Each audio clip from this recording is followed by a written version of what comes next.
Tech Reimagined, redefining the relationship between people and technology. Brought to you by Endava. This is Tech Reimagined. Hello and welcome back to Tech Reimagined. I'm Bradley Howard and I'm glad to welcome you to the latest episode of our show. We're now full steam into Season 3, in which we explore how technology is influencing the fabric of our society, how we live, the way we work and how we do business. Every Thursday we're lucky enough to have the chance to sit for half an hour or so and learn from some of our interesting personalities that we invite onto the show from the technology and business industry. And speaking of interesting personalities, we're glad to be able to introduce you today to David Wade. He's the space underwriter for the Atrium Space Insurance Consortium, ASIC. Hello, David. How are you today? Yeah, very well. Thanks, Bradley. Thank you. Welcome to the show. Would you like to give a bit of a background into where you've come from, what you do now? Yeah, sure. So, always been fascinated in space since I was a small boy. Always wanted to get involved in space. Studied aerospace engineering, satellite engineering at college. Worked in the satellite industry. Taught satellite engineering for a few years, and for the past 23 years, I've been working in space insurance. Originally for a company called Marum, but in 2007 I set up the Atrium Space Insurance Consortium, which is a consortium of 9 Lloyd's syndicates who've delegated their underwriting of space risks to me to underwrite on their behalf. So I typically insure the launch and in-orbit phases of a satellite's life for those 9 Lloyd's syndicates. Well, welcome to the show. Today's subject is going to be about the sustainable future of the space economy so that we can have a cleaner race towards the stars, I suppose.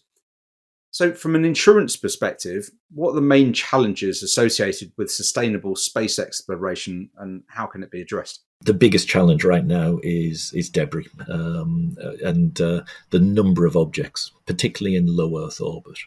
So the majority of satellites that we're insuring are in geostationary orbit, 36,000 kilometers above the Earth. And at that distance, all of those objects go around the Earth at the same speed as the Earth's rotating. So they tend to travel in the same direction at the same speed. The story in low Earth orbit is very different. Low Earth orbit, up to 2,000 kilometers above the Earth's surface. And we've got thousands of objects in low Earth orbit. The number of satellites that have been launched has doubled in the last 24 months. We've now got 6,000 active satellites, 30,000 pieces of debris, all floating around, the majority of them in this low Earth orbit. And at low Earth orbit, satellites are going around the Earth every 90 minutes, traveling at 7 kilometers a second. And all of those orbits, they're orbiting in orbital shells. So think of the layers of an onion. They're orbiting at a particular altitude. But a lot of satellites are crossing over near the poles in particular, crossing orbits. And so we see a lot of satellites, a lot of conjunctions where satellites come very close to each other, where satellites have to maneuver out the way of each other. They have to avoid pieces of debris coming their way and that type of thing. And that's a major issue for the industry. For many years, space was just seen as big. You could leave your satellite at the end of its life and not worry about it. But with the number of satellites now being launched, SpaceX has launched over 3,000 Starlink satellites now.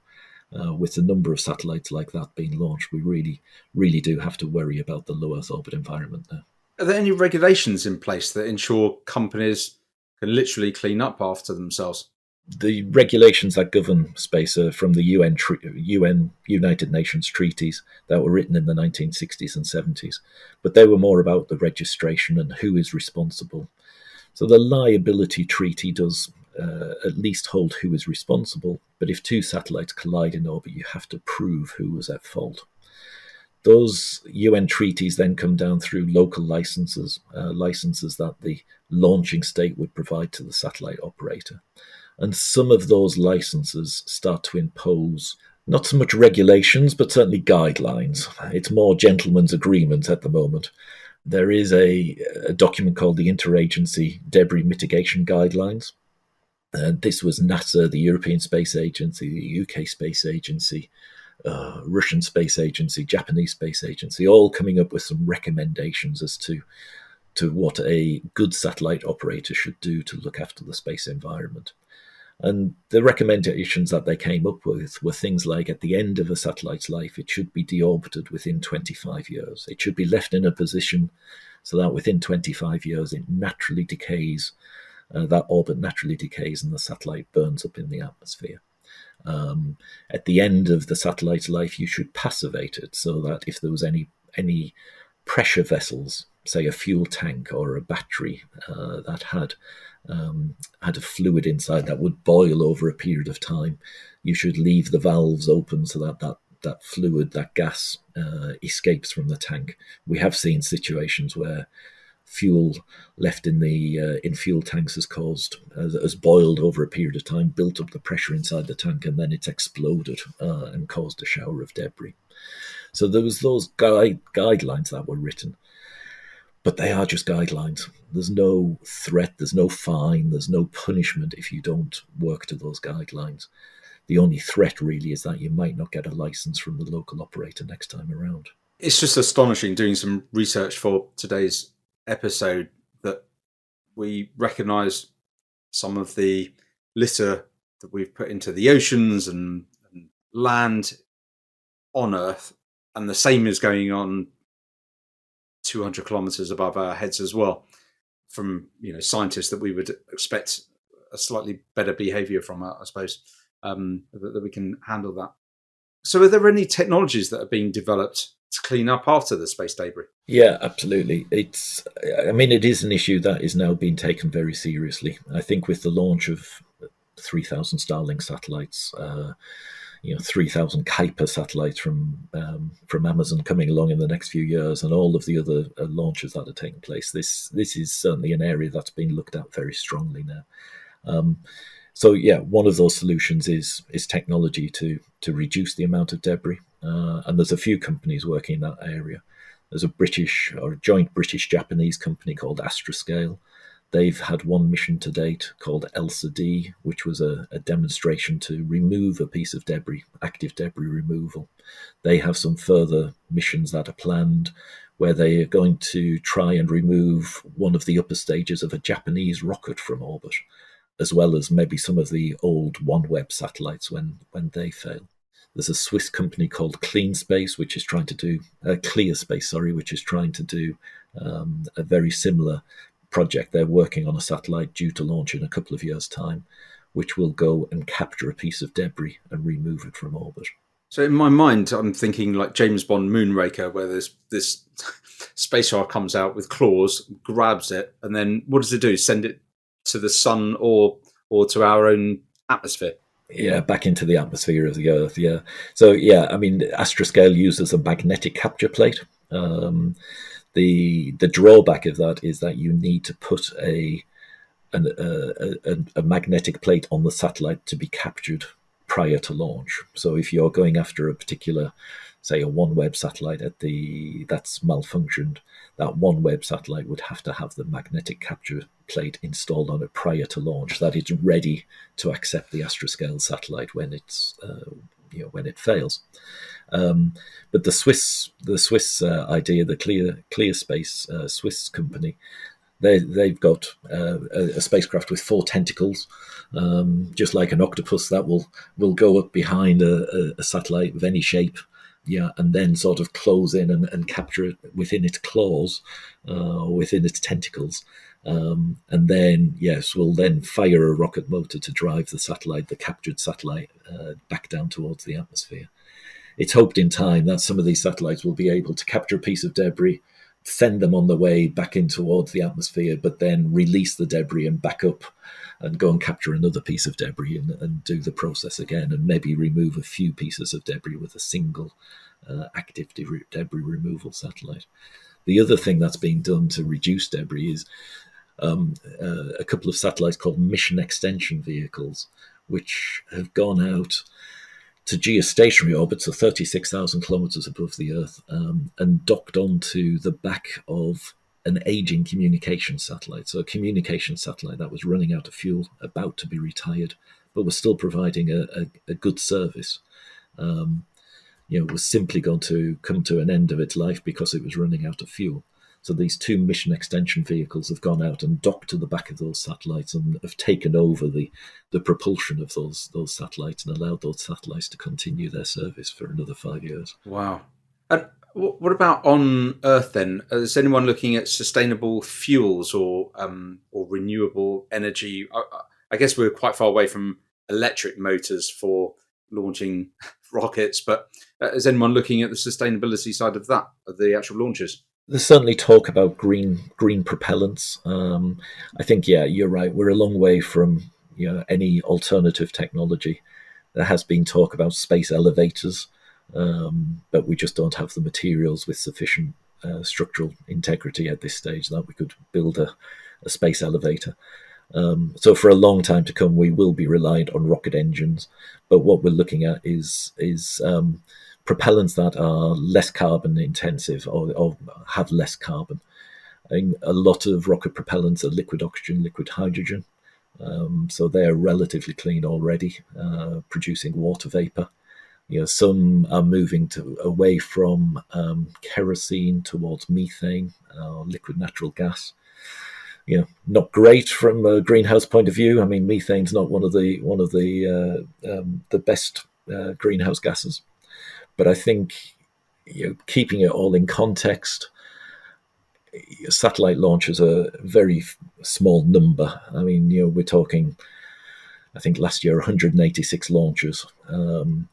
Each launch probably carries a similar propellant load to a large aircraft, maybe a bit more.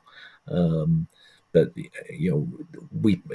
use of launchers pales into insignificance against other sectors or other industries such as aviation and marine, even automotive, because we're only talking sort of a couple of hundred launches a year at most.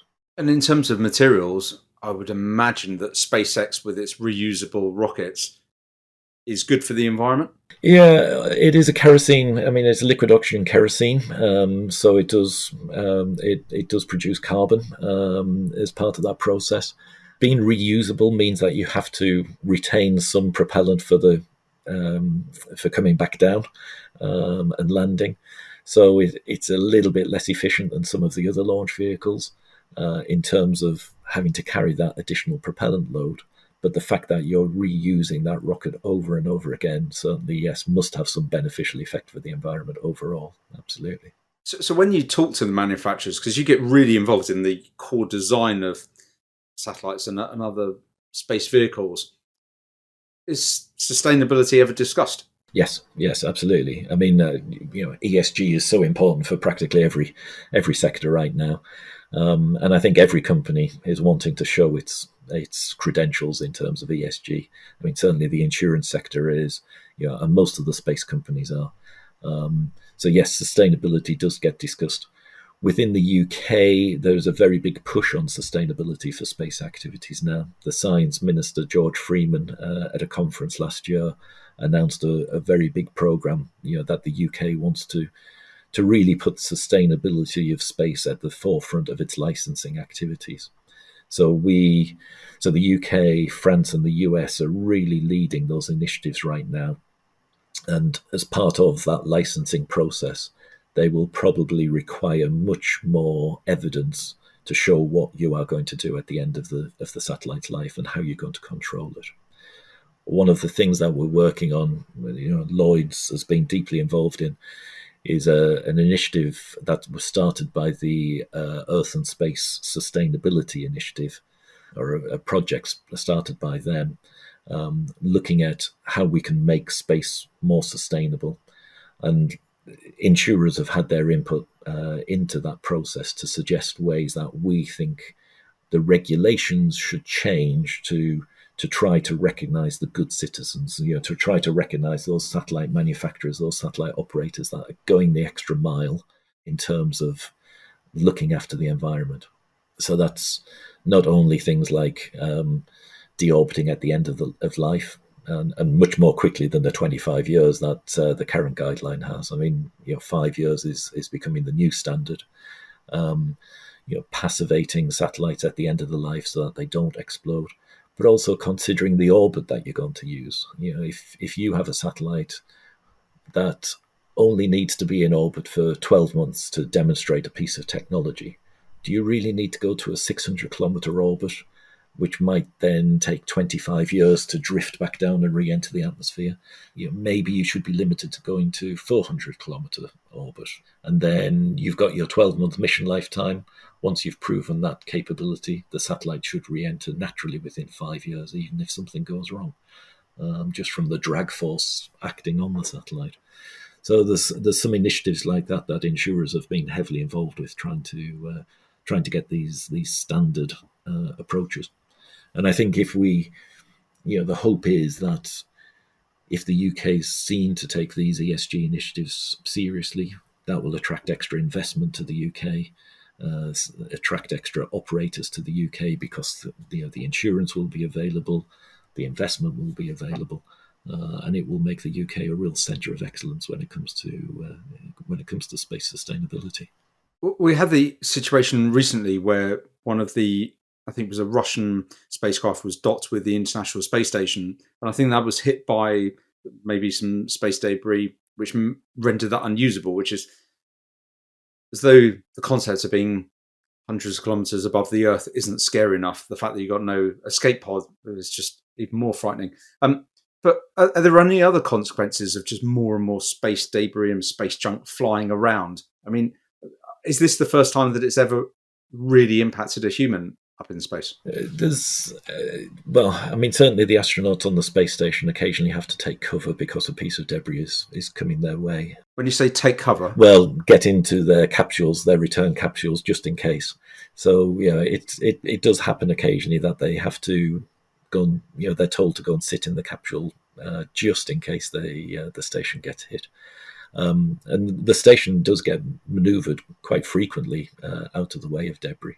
It's constantly being tracked by the US Air Force, as well as a number of commercial providers these days. So, and those warnings are issued, to try to make sure that everything remains safe.